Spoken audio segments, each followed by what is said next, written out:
Kemarin kami setelah BPU dari Komisi 3 sudah meminta penyidik yaitu teman-teman dari Barreskrim untuk segera menetapkan tersangka pelaku dugaan pelaku pelecehan seksual ini, yaitu si Ahmad Misri. Kami berharap dalam kesempatan ini penyidik untuk segera bisa menetapkan tersangka sehingga nantinya akan bekerjasama dengan Interpol untuk bisa, kalau memang terduga ini masih berada di Mesir, untuk bisa ditarik kembali ke Indonesia untuk mempertanggungjawabkan perbuatan yang telah dilakukan.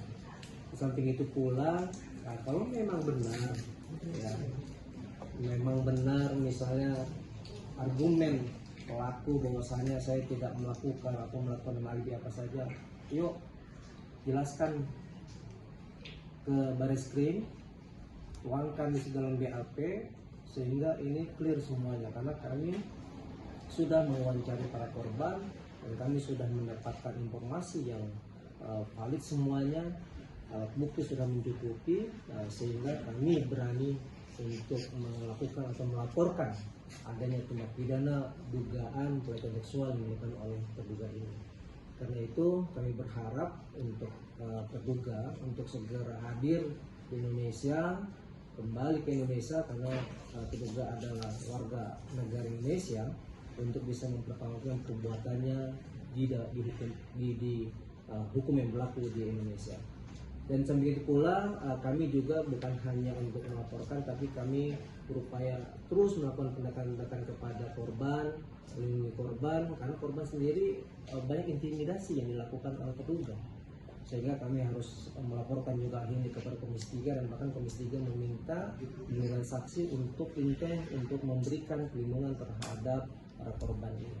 Mudah-mudahan dengan kesuksesan konten ini akan ada hal yang baik untuk melindungi para korban, untuk penegakan hukum yang ada di Indonesia ini, sehingga korban akan terlindungi dari orang-orang yang tidak bertanggung jawab melakukan pelecehan seksual pada sesama jenis dan alih-alih dengan menjual agama. Kami berharap itu harus segera dituntaskan. Terima kasih kepada Komisi 3, terima kasih teman-teman Barreskrim yang telah berupaya dengan rupa untuk bisa membantu kami untuk bisa menegakkan hukum para pelaku pelecehan seksual. Terima kasih. Ini sampaikan. Bang, satu lagi Bang, intimidasi seperti apa Bang yang didapatkan oleh para korban? Ya, apakah ada ada berbagai macam. Ada dengan mengancam, kemudian juga ada yang ada teman-teman, ada korban yang di Mesir, misalnya diancam baik yang dilakukan oleh pelaku sendiri, terduga sendiri, ataupun juga melalui orang, ataupun juga yang ada di Indonesia melalui tangan-tangan yang ada di Indonesia yang memang masih mempunyai kerabat ataupun juga mempunyai hubungan dengan terduga, itu mengintimidasi agar supaya mencabut laporannya, tidak membuka perkara ini semuanya. Dan bahkan bukan hanya intimidasi, juga sudah ada yang mencoba untuk memberikan upaya dana supaya ini tidak dilanjutkan. Itu sudah ada. Tapi kami para korban ini merupakan satu kejahatan yang harus diselesaikan, maka korban ini semuanya masih trauma dan berharap untuk segera diselesaikan. Bang, bentuk ancamannya seperti apa? Ya tadi ancamannya Kayak gimana sih? Pembunuhan ada belum, fisik belum. Ya, fisik belum, tapi ancaman dengan oral, dengan kalimat-kalimat itu sudah. Seperti apa kalimatnya? Ya, Kalimat-kalimatnya misalnya saya tidak teruskan kamu sekolah kan gitu kan. Kemudian juga ada kalau ini diteruskan nanti keluarga kamu akan terancam, kamu tidak terancam. Teror. Diminta untuk bungkam berarti bisa dibilang ya Bang? Bungkam untuk bungkam. Ya. Ada ancaman kayak saya samperin kamu kemana segala macam Itu sudah dilakukan. Ada. Sudah Kayak dilakukan. gitu. Oh, ada yang sampai nyamperin ke Sudah dilakukan. seperti apa mungkin Iya. korbannya gitu, maksudnya dia bilang apa sama korban pada saat datang ketemu gitu? Ya, sudah dilakukan bahwasanya dengan utusan-utusan mereka, istri itu terduga ini membuat ancaman tadi ya, ancaman kekerasan, ancaman bujuk rayu untuk dibuka. Ancaman kekerasannya kalau misalnya dibuka, saudara nanti akan terancam fisiknya kan gitu kan. Keluarganya juga, ya, kan. Kemudian juga nanti saudara nanti kalau masih ada yang sekolah atau melanjuti nanti tidak akan diteruskan. Nah, itu sudah ada. Kalau untuk uang sendiri sih ada tawaran berapa gitu? Gimana? Untuk uang sendiri ada tawaran berapa untuk biaya bungkam gitu? Yang untuk terkait masalah uang nanti kita akan jelaskan. Sampai 100 juta gitu, ratusan juta gitu. Nanti ya.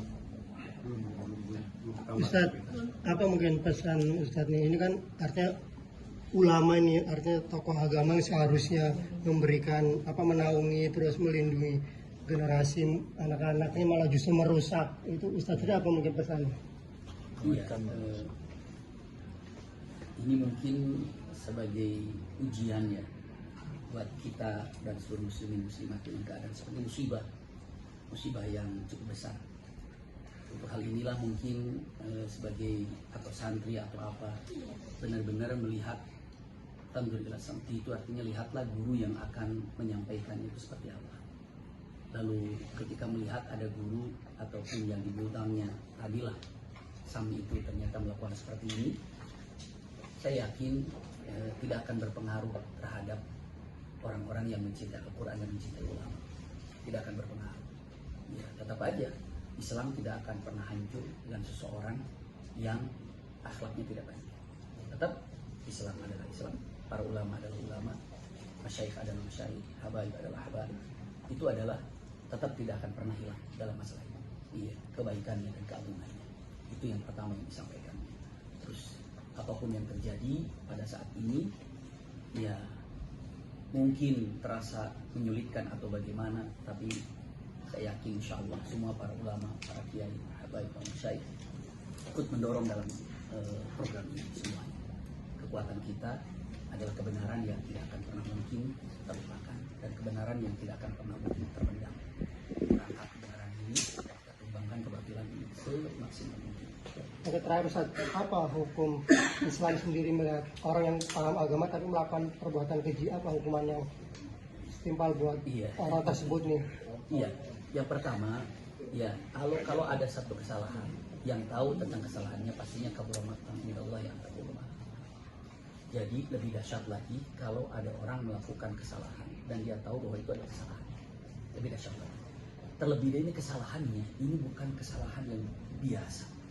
Tapi kalau digambarkan para ulama secara singkat, kalau kita lihat kampung yang Sodom itu yang terjadi kepada Nabi Lut alaihissalam, itu kalau kata-kata yang indah wajah anak Arya itu lihat saja, Allah tidak pernah murka semurka itu kepada orang yang melakukan kebatilan.